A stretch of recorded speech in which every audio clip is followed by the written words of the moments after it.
Welcome back, watch enthusiasts. Today, we're diving into a topic that might surprise many of you.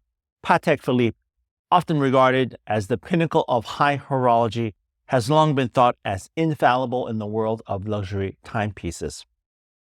However, recent market data has revealed an unexpected twist in the tale. It appears that Patek Philippe might actually be facing some significant challenges. The numbers suggest they could be, in fact, the biggest loser in the current luxury watch market. Let's talk about it. My channel is about providing independent market analysis. I'm not a watch dealer, and I don't do paid posts or sponsorships. I'm an economist who loves watches.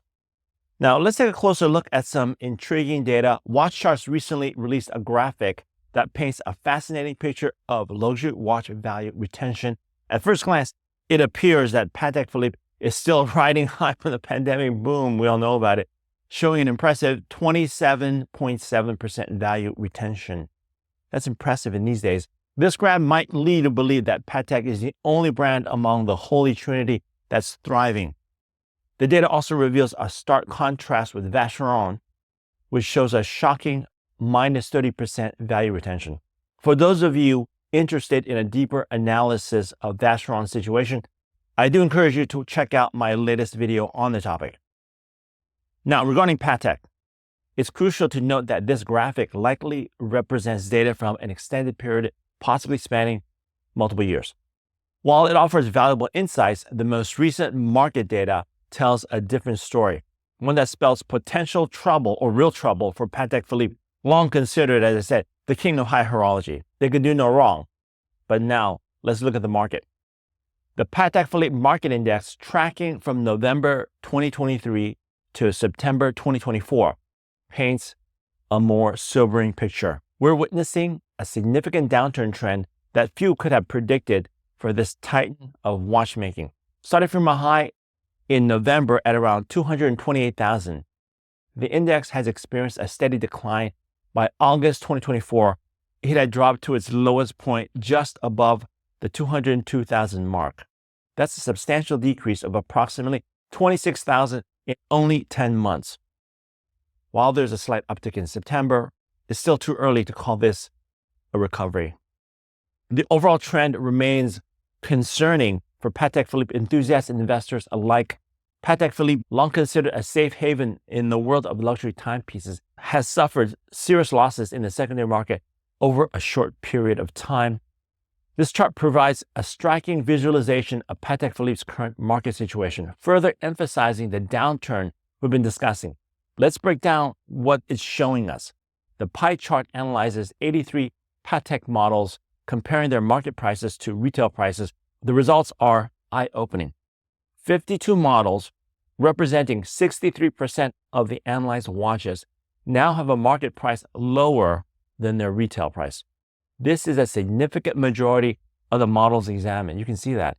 Only 31 models, or 37% of the total, still command a market price higher than their original retail. These numbers paint a clear picture of Patek Philippe's changing fortunes in the secondary market. For a brand that has long been synonymous with value retention and appreciation, seeing nearly 2/3 of its models trading below retail is a pretty dramatic shift. This data does align perfectly with the downward trend we observed in the previous graph. It's not merely a matter of overall market value declining. We're seeing this play out across a wide range of Patek Philippe models. Such a widespread decrease in market prices relative to retail suggests that this isn't isolated to a few underperforming models. The Nautilus collection stands out as the biggest loser in this chart, with a staggering performance change of approximately minus 13%. Yes, even the mighty Nautilus. It's clear that even Patek's most iconic and sought-after line is not immune to the current market downturn. This is particularly surprising given the Nautilus' historical popularity and its reputation for commanding high premiums in the secondary market. On the other end of the spectrum, we have the Gondolo collection, which I love, which shows the least negative performance change at around minus 1.5%. While that's still negative, the Gondolo line appears to be weathering the storm better than its counterparts. I'll explain why later in the video. What's truly remarkable about this data is that every single collection in Patek Philippe's lineup is showing a negative performance change. From the sporty Aquanaut to the elegant Calatrava, another watch I love, and even the highly complicated pieces all are experiencing declines in the secondary market. The contrast between the Nautilus's significant decline and the Gondola's relative modest decreases raises real questions about changing consumer preferences and market dynamics in the luxury watch sector. What's happening? Now, let's dive into some fascinating details about how different Patek models are performing. Brace yourself, because this might surprise you. Looking at the case materials, we're seeing some unexpected trends. Stainless steel models are the star performers, with prices soaring by nearly 46%. That's right, steel Patek are hot commodities right now. On the flip side, the precious metals aren't faring so well. The yellow gold has taken the biggest hit, dropping by over 31%. White gold and platinum are not far behind, with declines of about 26 and 21% respectively. Rose gold seems to be the only precious metal holding its ground. It's almost as if the watch market had turned the traditional notion of luxury on its head. Well, it suggests that buyers are leaning toward more versatile, everyday pieces. The days of flashy gold watches might be taking a back seat to the understated elegance of steel. Now, here's something that might make your head spin. We're looking at how different watch complications are faring in the secondary market, and wow, it's a mixed bag. First off, let me talk about the winner here, the humble time-only watches, which are actually my favorite. These simple beauties are commanding a premium of nearly 35% in the secondary market. That's right, folks. Sometimes less really is more. That's how I feel. But here's where it gets interesting. The more complicated the watch, the worse it seems to be performing. Annual calendars and perpetual calendars are both taking a hit.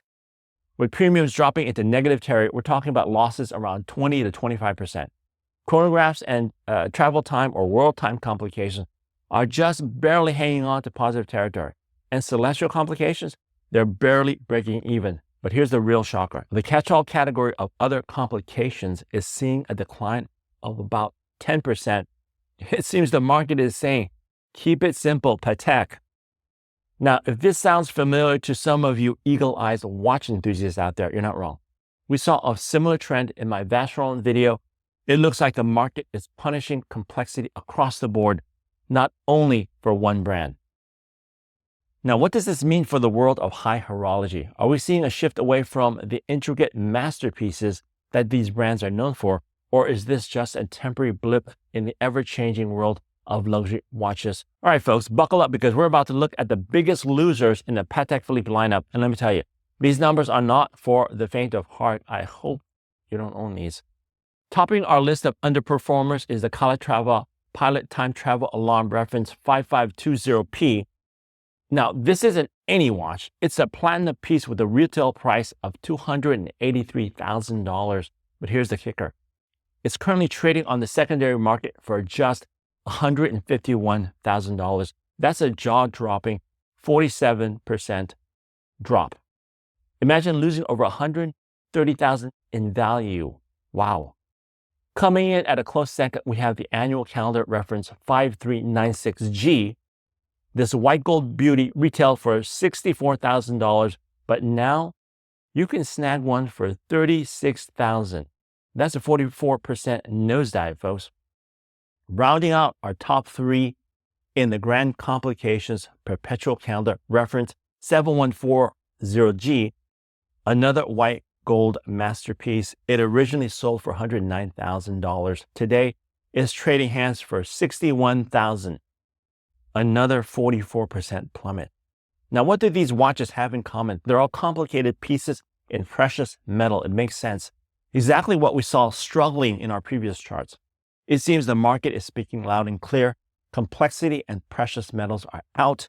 Simplicity and steel are in. All right, let's take a look at the most affordable Patek Philippe models on the secondary market. And let me tell you, if you've been dreaming of owning a Patek, this might be your moment.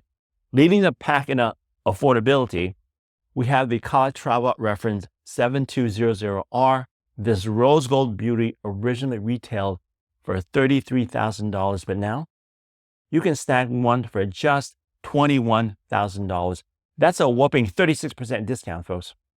Hot on its heels is the 24 automatic reference 5712. The stainless steel stunner started at around $30,000 retail, but it's now trading at $23,000 on the secondary market. That's a 24% drop, making it the second most affordable Patek on our list.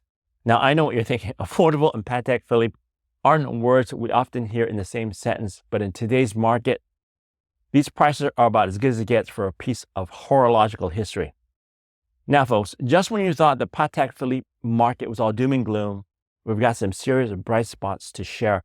Let's end on a high note with the top performers that are absolutely crushing it in the secondary market. Leading the pack, we've got the Aquanaut self-winding reference 5261R. This rose gold beauty started with a retail price of only $64,000, but hold on to your hats.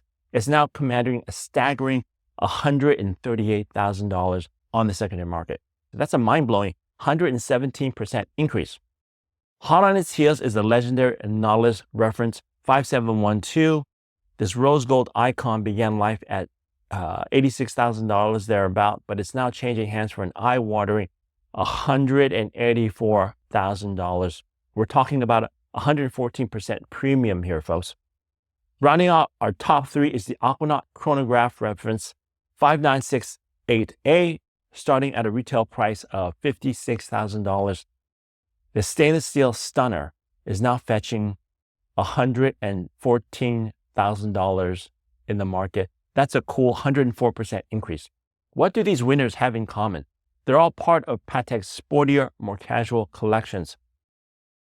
That's a hint about where the market is headed. Watching these Patek prices is like riding a Swiss mountain railway.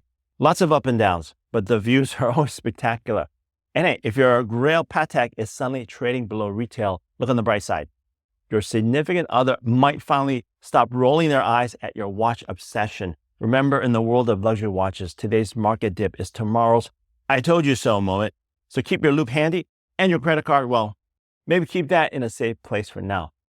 And for those of you sitting on a collection of complicated Pateks in precious metals, don't worry, don't fret too much. You're not losing money. You're gaining a really expensive conversation piece. Think of it as your personal, how I survived the great watch market roller coaster of 2024 story. You'll have them on the edge of their seat. But seriously, whether you're eyeing that suddenly attainable Calatrava or still dreaming of a Nautilus, remember, the real value of a watch isn't in its market price, but in the joy it brings to your wrist and the bragging rights at your next watch meetup, of course. See you in the next video.